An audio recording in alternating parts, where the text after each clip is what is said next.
দাদু ঠাকুমা আর নাতি নাতনি, এই যে সম্পর্কটা, এটা কিন্তু সহজে ভোলার নয় এবং কেউ কখনো ভুলতে পারবে না। এটা হচ্ছে রক্তের সম্পর্ক। জীবনে যারা দাদু ঠাকুমার ভালোবাসা পেয়েছে বা দাদু দিদার ভালোবাসা পেয়েছে, দাদু দিদা ঠাকুমা দাদুর গল্প শুনেছে, সত্যি তারাই হচ্ছে আসল ভাগ্যবান। আমরা কিন্তু শুনেছি, আমরা ঠাকুমার কাছেও গল্প শুনেছি, আমরা দাদু দিদার কাছেও গল্প শুনেছি, তবে সেই যে মজা, সেই মজা কিন্তু বাচ্চারা অন্য কারোর থেকে পাবে না।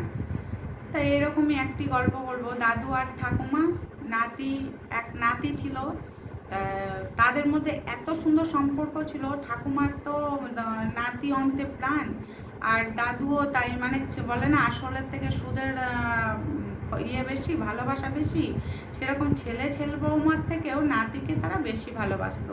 আর নাতি ও ঠাকুমা দাদুকে একবেলা যদি দেখতে না পেত পাগলের মতো হয়ে যেত। এরকম দাদু আর ঠাকুমা এত নাতিকে ভালোবাসতো।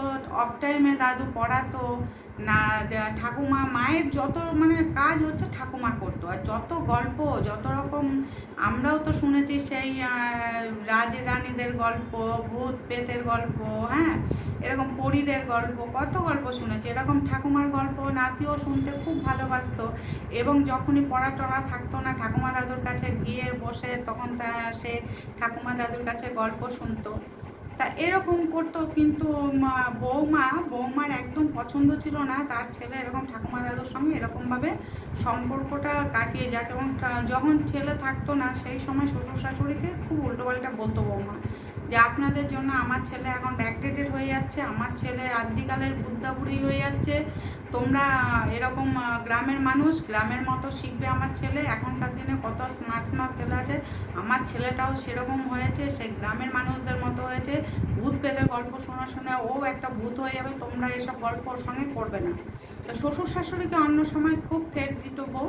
তাই শ্বশুর শাশুড়ি বলতো আমাদের নাতি ও বাচ্চারা সবাই ছোটোবেলায় গল্প শোনে, তোমার বড় আমাদের কাছে গল্প শুনেছে, তাদের ঠাকুমা দাদুর কাছে গল্প শুনেছে, তার জন্য কি সে ব্যাকডেটেড হয়ে গেছে? না সে স্মার্ট হয়নি, না সে চাকরি বাকরি পায়নি, না পড়াশোনা শেখেনি। কিন্তু বৌমার কথা, আপনারা এসব করবেন না আমার ছেলের সঙ্গে, আপনার ছেলের সঙ্গে আপনারা যা খুশি করেছেন।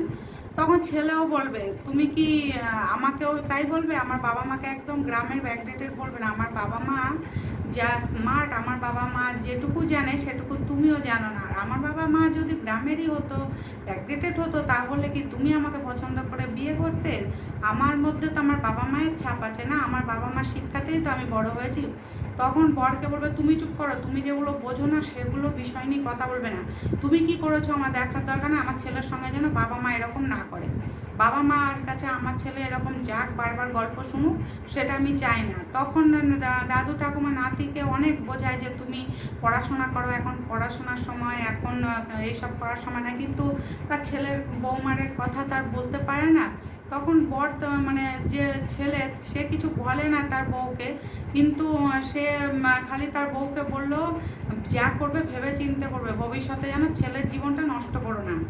তা বউ বললো, হ্যাঁ আমার ছেলে আমি বুঝে নেবো, ঠিক আছে তাই তুমি বুঝে নাও। তখন বাবা মা কী করলো, রেগে গিয়ে, যে এত কষ্ট যে একটা নাতি আমাদের কাছে আসতে ভালোবাসে, বৌমা এরকম করছে, আর এখানে থাকবোই না। তাদের একটি গ্রামে বাড়ি ছিল, তখন তারা স্বামী স্ত্রী মানে ঠাকুমা আর দাদু, তাদের শ্বশুর শাশুড়ি চলে গেল গ্রামের বাড়িতে। গ্রামের বাড়িতে যাওয়ার পরে তারা ওখানে গেছে, কিন্তু নাতির জন্য তাদের তো আর মন টিকছে না ওখানে। তারা সব সময় কাঁদে, রান্না বান্না খাওয়া দাওয়া, তখন দাদু ঠাকুমার বন্ধ। এদিকে নাতি এসে ঠাকুমাকে দেখতে না পেয়ে, দাদুকে দেখতে না পায়ে সে পুরো অসুস্থ হয়ে যায়, অনেক জ্বর, শরীর খারাপ, মানে সে 7 দিন বিছানা থেকে উঠতে পারে না। তা ডাক্তারবাবু দেখে বলেছে ও একটা শকের থেকে হয়েছে, নিশ্চয়ই ও কোনো শক পেয়েছে কি। তখন ওরা তো বুঝতে পেরেছে, বলছে না না কোনো শক পায়নি।